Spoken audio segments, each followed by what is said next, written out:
Hello, everyone. This is Jonathan Little. I'm here today with the 119th episode of Weekly Poker Hand.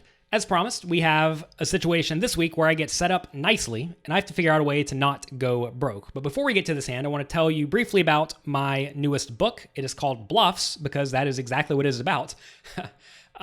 We go through 18 situations where I think most amateur players can increase their levels of aggression and steal pots that do not belong to them otherwise. You'll find that in a lot of small and middle stakes games, a lot of players just play somewhat tight, somewhat passive poker. And whoever should win the pot based on their cards usually wins the pot. And that's a problem. So if you want to win the maximum from poker, you need to learn how to bluff. And this book details a bunch of situations through about 90 hand examples where you should be increasing your levels of aggression. So if you've not already, check it out at jonathanlittlepoker.com/bluffs. And if you like audiobooks, you can actually get the audiobook completely for free at jonathanlittlepoker.com/free. So check that out. Here we are in this hand. We are playing 500, 1,000. We have King Jack offsuit in the low jack seat with 100,000 chips. It's a pretty big stack, 100 big blinds. I like to open to 2,300. A tight aggressive kid calls in the hijack seat. He has me covered. And everyone's folding right now. If you're not watching this on jonathanlittlepoker.com, I suggest you at least give it a try. I do recognize, though, that a lot of people enjoy watching or listening to this podcast on iTunes. I know I listen to a ton of podcasts on iTunes, so I'm glad to be able to give you something to do whenever you're commuting or working out or whatever you're doing. Anyway, the big blind also calls. We don't know anything about him. The flop comes King, King 6. We have King Jack, so that's a pretty good flop. Pot's 8,300 with 100,000 effective stacks. Initial player checks, and very similar to last week's. Remember how I bet small on King, King 8? Here we're also betting small on King, King 6. And I would be betting small with all the hands I want to bet here. And that's just because it's very difficult for my opponents to connect with this board with their ranges. Of course, they could easily have King, Queen, King, Jack, etc.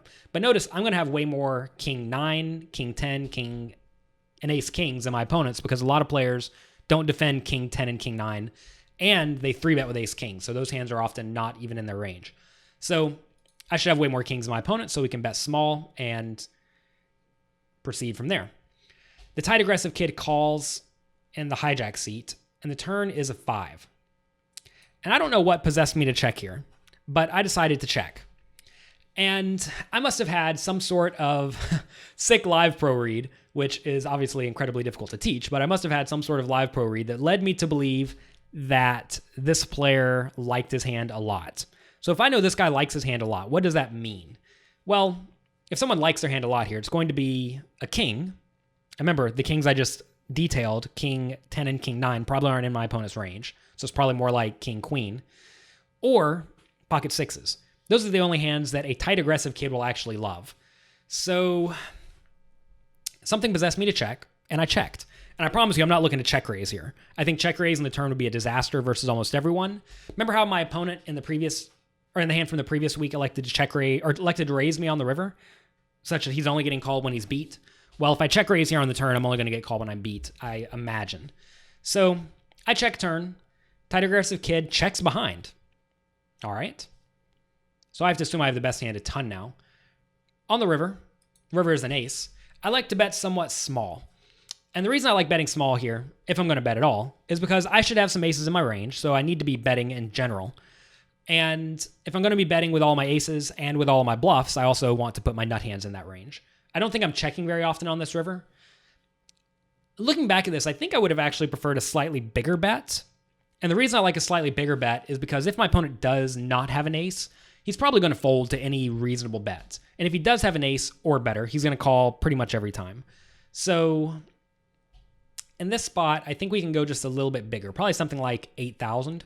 I just don't see us getting called by pocket sevens here too often, although maybe that's wrong. If I think I'm going to get called by sevens and, maybe even some random queen jack of spades or something like that floated the flop, then I definitely like this bet size, but I think it's going to be pretty hard to get called by the absolute garbage in my opponent's range.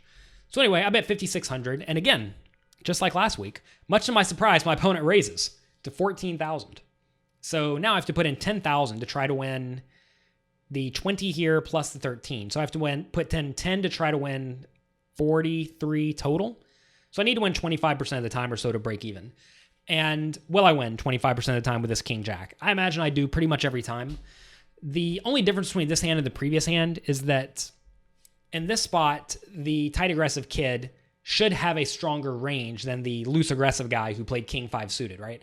I really don't expect to see any king 5s in a tight player's range at all. So I think I could easily be beat here. That being said, I do think I'm good 25% of the time where this guy, again, either just vastly overvalues some random ace like ace queen, or decides to lose his mind for fun with 7-6 of hearts or something like that.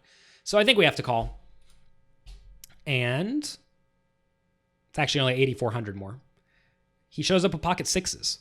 So last week, our opponent made the huge blunder of by overplaying his hand. This week, this player made the huge blunder of underplaying his hand. Notice if I have something like pocket nines on the turn, I'm probably not just check folding if my opponent bets. And if I have a king, I'm also never folding. So in this scenario, our opponent really let me off the hook. If I check the turn with this king and my opponent bets, whatever, any amount, I'm going to call. Then on the river, I'm going to check call any amount as well. So I took the passive line here, and it ended up saving me a pretty good amount of money. But that's not really what saved me the money. What saved me the money was my opponent making a huge error. So in this specific tournament, I believe this was the $3,500 buy-in tournament at Borgata. If you've never played there, I suggest you give it a try. I got just gifted two large amounts of chips. The previous hand, my opponent gave me his chips, and in this hand, my opponent did not take my chips. So two very fortunate things happened back to back. And I'm pretty sure this is the tournament I actually took, I think, 19th place in, or something like that. I've made a few deep runs recently in WPTs that were almost good, 19th out of 700 people or something like that, but it doesn't pay the bills. You got to win to pay the bills. Anyway, that's going to be it for this episode of Weekly Poker Hand. I want to thank you for being here. Be sure to come back next time. And also, if you feel like it, if you want to help me out, tell your friends, and also leave a review for this podcast wherever you are listening to it. That would be very beneficial, and it will help me continue to spread my words and help other poker players who want to get better. That's really my goal, is to help people who are willing to work hard to improve themselves. So if you know anyone like that who wants some help, please share the podcast with them. Thanks again, and I will be back next week with another podcast. Thanks for being here today.